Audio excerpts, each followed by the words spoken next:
ഇന്ന് ഞാനും ഇഹയും ഒരു ഡേ ഔട്ട് പ്ലാൻ ചെയ്തു. എസ്താൻ മോളിലേക്കാണ് ഞങ്ങളുടെ ഈ ഒരു യാത്ര പോയിക്കൊണ്ടിരിക്കുന്നത്. മിക്ക വീക്കിലും ഞങ്ങൾ ഒരു ദിവസം എസ്താൻ മോളിൽ പോകാറുണ്ട്. യൂഷ്വലി ശ്യാമ് ഈവനിങ്ങിൽ വന്ന് എന്നിട്ട് ഒന്നിച്ചിട്ടാണ് പോവുക. ഇന്ന് ഞങ്ങൾ ഓർത്തു പകൽ ടൈമിൽ പോവാം, കുറച്ച് തിരക്ക് കുറവായിരിക്കുമല്ലോ എന്ന് ഓർത്തിട്ട് ഒരു ഊബർ വിളിച്ചിട്ടാണ് ഞങ്ങൾ എസ്താൻ മോളിലേക്ക് പോയത്. പക്ഷേ ഞങ്ങൾ വിചാരിച്ചതിൻ്റെ നേരെ ഓപ്പോസിറ്റാണ് സംഭവിച്ചത്. നല്ല റഷായിരുന്നു, എല്ലാറ്റിനും നല്ല ക്യൂ ഉണ്ടായിരുന്നു. അങ്ങനെ ഞങ്ങളവിടെ എത്തി നേരെ മുകളിലേക്ക് തന്നെ പോയി, ഫൺ വില്ലയിലേക്ക് ഡയറക്റ്റായിട്ട് പോയി. കാർഡിൽ ഓൾറെഡി പൈസ ഉണ്ടായിരുന്നു, അപ്പോൾ ഞങ്ങൾ ഓരോരോ റൈഡ് വെച്ചിട്ട് ചെയ്തുകൊണ്ടേയിരുന്നു. പക്ഷേ ഞങ്ങൾക്ക് ആ ഒരു സ്വിങ്ങിലും കാറൊക്കെ ചെയ്യണം എന്നുണ്ടായിരുന്നേ, പക്ഷേ അതിലൊന്നും പറ്റിയില്ല, നല്ല റഷായിരുന്നു.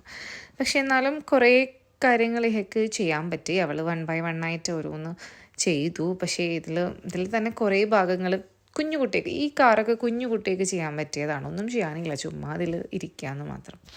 ഇതിൽ കയറണമെങ്കിൽ കുറച്ചുകൂടെ വലുതാവുകയും വേണം. അങ്ങനെ ഇഹയുടെ ആ ഒരു കാറ്റഗറിയിലുള്ളത് കുറച്ച് കുറവാണ്. എന്നാലും ഇതൊക്കെ ചെയ്ത് അവൾ കുറേ എൻജോയ് ചെയ്തു. അങ്ങനെ 1 by 1 ആയിട്ട് ഓരോന്നൊക്കെ ചെയ്തു. ഞങ്ങൾ പോയത് മൺഡേ ആണ്. മൺഡേ എസ്താനിൽ മോളിൽ ഈ ഫൺ വില്ലയിൽ ഒരു ഓഫറുണ്ട്. ചില റൈഡുകൾക്ക് 1 റിയാൽ മാത്രമേ ഉള്ളൂ. ഈ കുഞ്ഞു കുട്ടികൾ ചെയ്യുന്ന കുറച്ച് റൈഡുകൾക്ക് 1 റിയാൽ മാത്രമേ ഉള്ളൂ. അപ്പോൾ നമുക്ക് ഇത് വേറെ ദിവസം ആവുമ്പോൾ ഇതിന് റേറ്റ് കൂടുതലാണ്. പക്ഷേ മൺഡേ ആവുമ്പോൾ 1 റിയാലിന് നമുക്ക് ചെയ്യാൻ പറ്റും. അപ്പോൾ അങ്ങനെ കുറേ റൈഡിൽ കയറിയിട്ടുണ്ടായിരുന്നേ.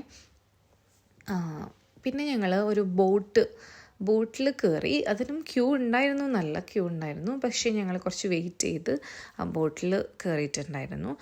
പേർപ്പിൾ കളർ ബോട്ട് വേണം എന്നൊക്കെ ഉണ്ടായിരുന്നു. അതുപോലെ പേർപ്പിൾ കളർ ബോട്ടിൽ തന്നെ കയറാൻ പറ്റി. ഞങ്ങൾ തിരിച്ചൊരു ഊബറിൽ തിരിച്ചു.